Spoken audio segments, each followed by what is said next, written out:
Hey guys, welcome back to my channel. As you can see, I got my hair dyed. I was so overly blonde. Okay, I was gonna choke over here. My eyes are all watery. Anyway, I was so overly blonde. I want to change. I'm not as adventurous when it comes to my hair. Like, I keep a hairstyle or a hair color for a couple of years before moving on to another one. So for me, this was a huge change. I have never been this dark in my life. Never ever, not even my natural hair color. It's not this dark. I'm totally loving the change. It feels like I'm a completely different person, which I'm loving. Seriously guys, I have never thought I would love being a brunette so much. I just love it. I have my extensions on the way, so I can't wait to see what it looks like with long hair. I didn't want to color mine just in case I would want to go back to ombre. I wanted to leave them as they are. But anyways, let me know in the comments below if you like this new hair color, if you prefer the previous hair color to this. Let me know what you think about this hair color. But I'm obsessed. Like, I seriously love this color, like being a dark brunette kind of girl, and I can see myself being a brunette for years from now on. So yeah, let's start with today's video. Today's video is gonna be a review.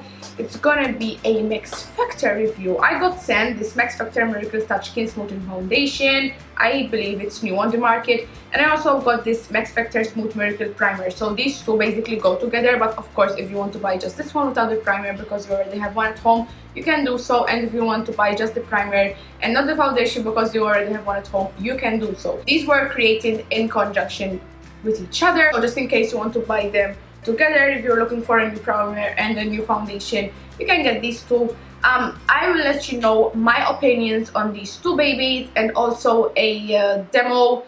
I will insert clips in the video with me applying the foundation and stuff.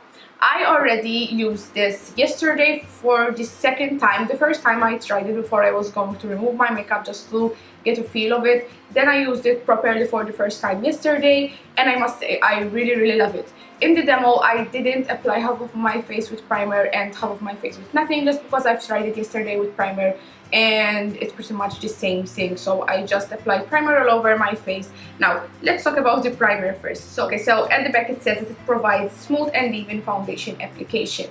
When you first pump it on your hand, it's like a white color. It's very smooth, and it's almost has like a silicone feel to it, which is great. Yes, it has like a silicone feel to it. When it comes to the smell, I'm not particularly a fan to the smell, because as soon as you pump it out of bottle, it smells kind of industrial, and I don't actually like it. I don't know if it's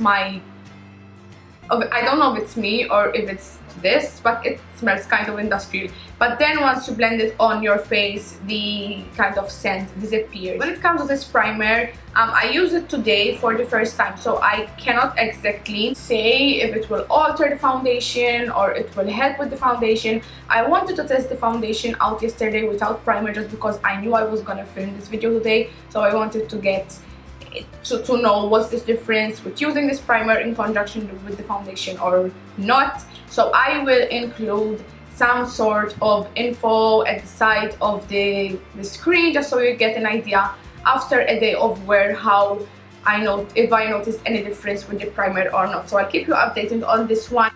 Okay guys, so it's now 5 p.m. and I've had my makeup on since about 11 o'clock this morning, and I definitely noticed a difference with the primer. My face produced less oil in comparison to yesterday, where I had no primer on. I felt that yesterday it was a little bit more greasy, and also it really held my foundation really well, and the foundation went on more smoothly.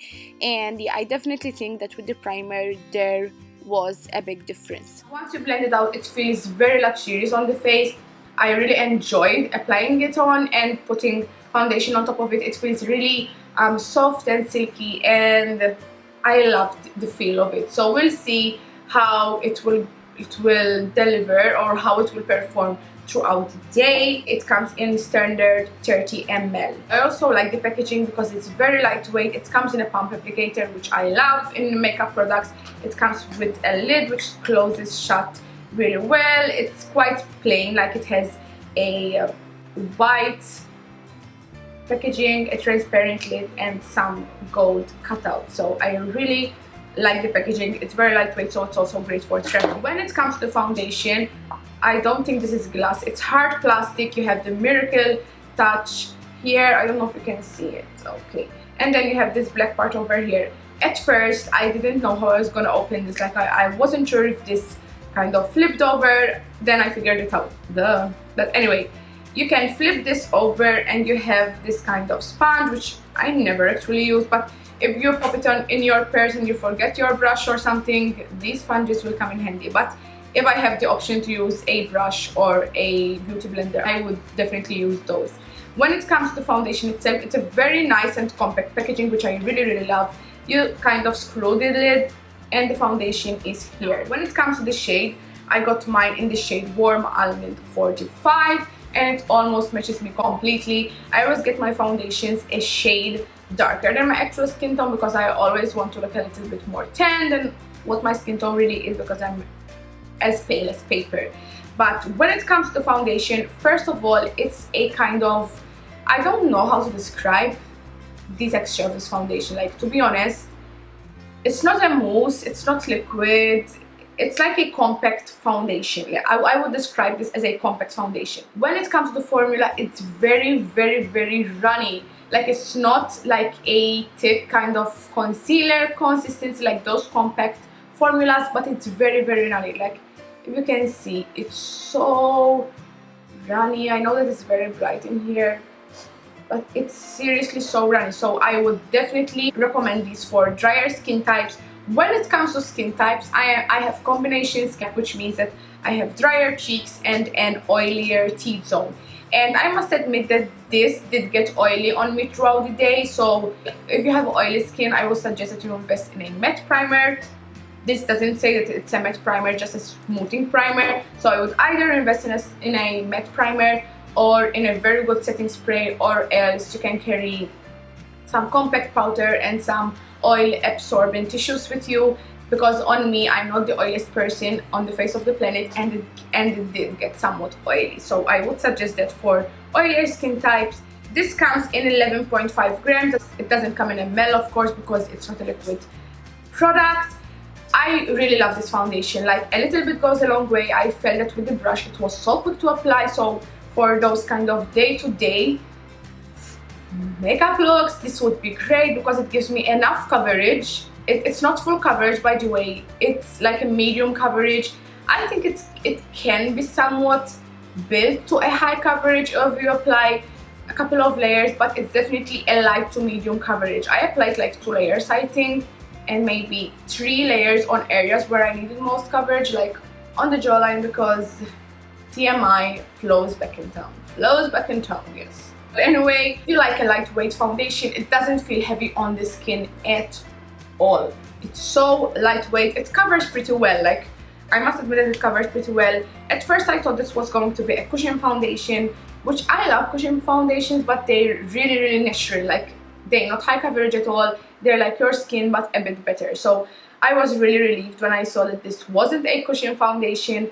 I really enjoyed using it, and yesterday, as I said, I used it for the first time. I went to dye my hair yesterday. I dyed my hair yesterday and I had this one, and whilst my hairdresser was washing my hair, I had like a kind of a mask because of the contouring and stuff. And I must say that with this foundation, I could blend it again back into place just with my finger, because I was like, OMG. I have like an orange face and a white perimeter of the face or whatever. So this was really easy to blend back into place. Also, I noticed, which it never ever happened to me with other foundations.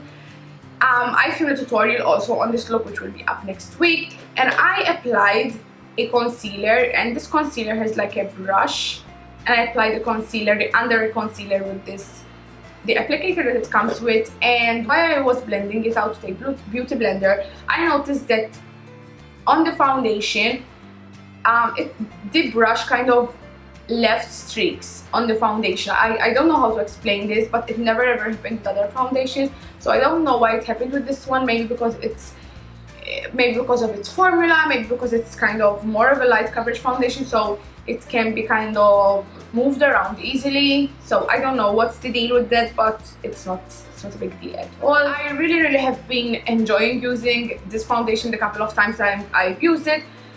Will it be a repurchase? Yes, it will be a repurchase. This is the kind of foundation which I tend to reach for on a day-to-day basis when I'm quick and when I want a pretty good coverage, not high coverage, because for a day-to-day look I don't opt for a high coverage, but for a very natural look. So this is what I reach for. I think that this would also be great for mature skin because of its formula. It's so very easily blended that this would be very great for drier and more mature skin. Also in the demo you will see that I will apply this foundation with the brush, and I will also apply this foundation with the beauty blender. Now with the brush you can achieve almost the same coverage as the beauty blender, and it's much more quicker with the brush. And I also used a big brush, so for day-to-day basis it would be great because I will cover my face in just under a couple of minutes. But with the beauty blender it gave me a little bit more coverage, which I enjoy if I was going to wear this like for an occasion or something like that. So yeah. Okay, so those are my thoughts on the Max Factor products. As always, you can find Max Factor products locally very easy in various pharmacies and shops. So yeah, let me know what you think about these products from the review that you've just seen. If you purchase it yourself, let me know. I really like the packaging of both products, so that it's already a win-win. I also like the formula of both of the products. So yeah, that's it for this video, guys. Stay tuned for more. Don't forget to subscribe, and I'll see you all in my next one. Bye guys.